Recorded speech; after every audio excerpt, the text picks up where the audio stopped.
Assalamualaikum warahmatullahi wabarakatuh.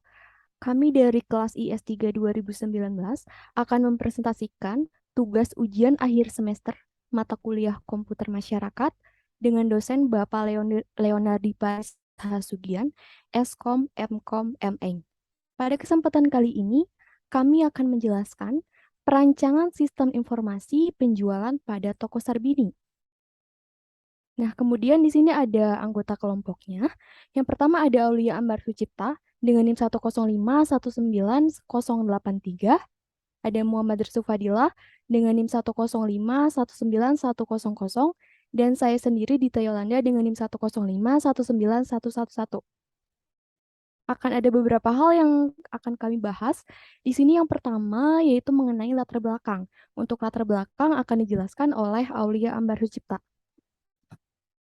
Latar belakang, Toko Sarbini merupakan salah satu usaha yang terletak di Kabupaten Belitung Timur. Toko ini merupakan salah satu usaha mikro yang sesuai dengan pengertian usaha mikro, yaitu usaha yang dikelola oleh perorangan atau individu. Pada toko ini dilakukan kegiatan berupa penjualan dan pembelian. Namun, kegiatan tersebut masih dilakukan secara manual, sehingga resiko akan kesalahan dalam penghitungan dan pendataan barang masih ada. Pada transaksi penjualan juga, karena belum adanya sistem, seringkali menyebabkan menumpuknya antrian setiap dilakukannya transaksi penjualan.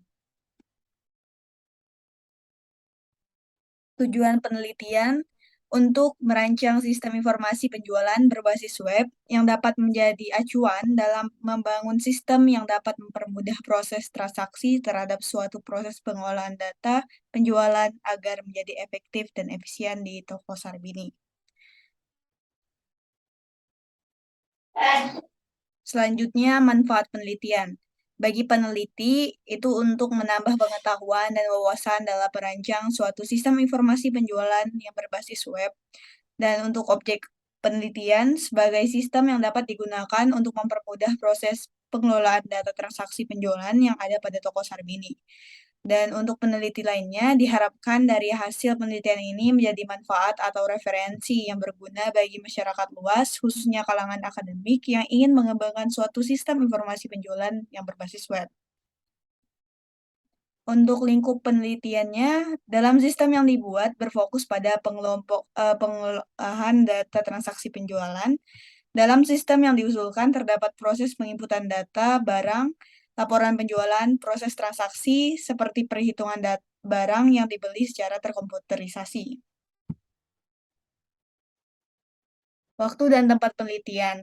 Nah, penelitian ini dilakukan pada bulan April 2022 di Jalan Tengah Dusun Birah Klubi, RT 5 RW 1, Kecamatan Manggar, Kabupaten Belitung Timur, Bangka Belitung, yang bisa dilihat pada peta tersebut. Nah, untuk penelitian terdahulu yang kami gunakan, yaitu menurut Gustom dan Mariam pada tahun 2020, dalam penelitian berjudul Sistem Informasi Penjualan Material Bangunan pada Toko Bangunan Berkah. Yang kedua ada menurut Handayani pada tahun 2018, dengan judul penelitian yaitu Perancangan Sistem Informasi Penjualan Berbasis E-commerce Studi Kasus Toko Kun Jakarta. Dan yang ketiga yaitu menurut Zaliluddin dan Rohman pada tahun 2018 dalam penelitian yang berjudul Perancangan Sistem Informasi Penjualan Berbasis Web pada di kasus pada New Peers Store. Selanjutnya akan dijelaskan oleh Dita. Baik, jadi selanjutnya yaitu mengenai metode penelitian. Dan di sini yang pertama yaitu penentuan objek penelitian, yang kedua ada pengumpulan data, lalu analisis data, dan selanjutnya yaitu perancangan aplikasi. Nah, berikutnya menentukan penentuan objek penelitian. Nah, jadi penulis menentukan kegiatan penjualan itu sebagai objek penelitian. Sistem penjualan pada toko Sarbini masih dilakukan secara manual. Hal ini menjadi tidak efektif dan efisien yang membuat pekerjaan menjadi lambat. Maka dari itu dibuatlah sistem yang awalnya manual menjadi sebuah sistem yang terkomputerisasi serta dapat memudahkan pekerjaan dengan membangun aplikasi yang berbasis web. Nah, berikutnya mengenai pengumpulan data. Jadi yang pertama yaitu observasi yang mana melihat sistem yang berjalan di toko Sarbini secara langsung. Kemudian ada wawancara, melakukan wawancara langsung dengan pemilik dan pegawai di toko Sarbini. Dan kita sumber data sekunder mendapatkan data dari sumber objek penelitian, yaitu arsip penjualan dan struktur organisasi, serta jurnal ilmiah yang berkaitan dengan penelitian ini. Selanjutnya ada analisis data, yang mana ada analisis sistem yang berjalan dan juga ada analisis dokumen. Nah, di sini ada data barang, nota penjualan, dan juga laporan penjualan. Selanjutnya yaitu mengenai analisis prosedur yang berjalan. Yang pertama, pelanggan membawa catatan yang berisi data barang apa saja yang akan dibeli di toko Sarbini. Yang kedua, kemudian pelanggan memberikan data barang yang akan dibeli kepada pegawai. Yang ketiga, pegawai mempersiapkan barang sesuai dengan data yang ada di data barang yang telah diberikan oleh pelanggan. Apabila barang tidak tersedia, pegawai akan menginfokan kepada pelanggan bahwa barang tersebut tidak tersedia. Yang keempat, setelah mempersiapkan barang, pegawai akan membuat nota penjualan sebanyak 2 rangkap. Rangkap pertama diberikan kepada pembeli, sedangkan untuk rangkap kedua diarsipkan. Yang kelima, setiap 1 bulan sekali, tepatnya di akhir bulan, pegawai akan membuat laporan penjualan berdasarkan nota penjualan yang telah diarsipkan. Yang terakhir yaitu yang keenam, laporan penjualan tersebut diberikan kepada pemilik untuk dilakukan pengecekan sebanyak 2 rangkap. Rangkap pertama akan diberikan kepada pegawai untuk diarsipkan dan rangkap kedua untuk diarsipkan oleh pemilik. Nah, berikut mengenai flow map sistem yang berjalan. Bisa dilihat pada gambar.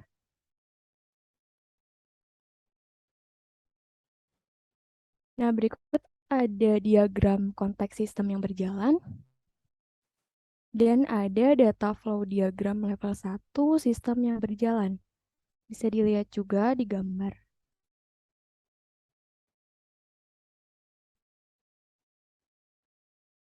Selanjutnya mengenai data flow diagram level 2 sistem yang berjalan. Bisa dilihat juga di gambar.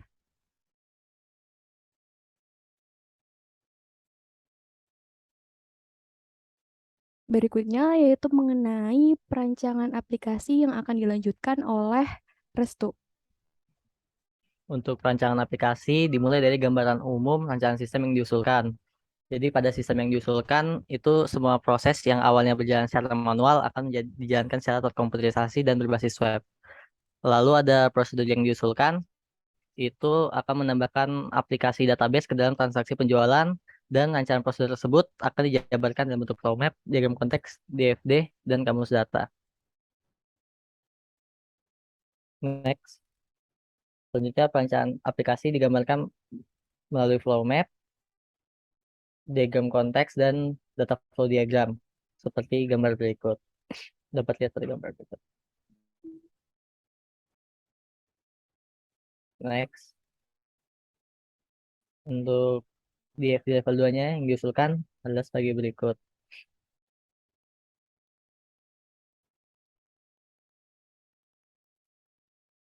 Next.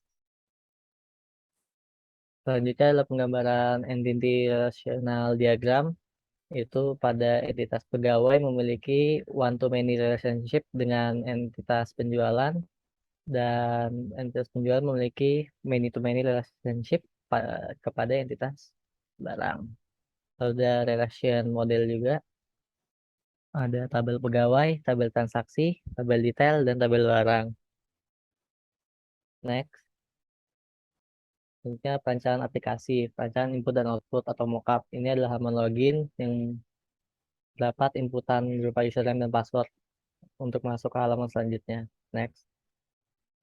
Jika hak usernya adalah admin, maka halaman yang bisa diakses adalah halaman laporan penjualan dan bisa juga masuk ke halaman data barang, lalu juga halaman data user, ada halaman data pegawai dan halaman transaksi. Next. Jika hak usernya adalah sebagai pegawai, maka halaman yang bisa diakses hanyalah halaman transaksi dan halaman laporan penjualan.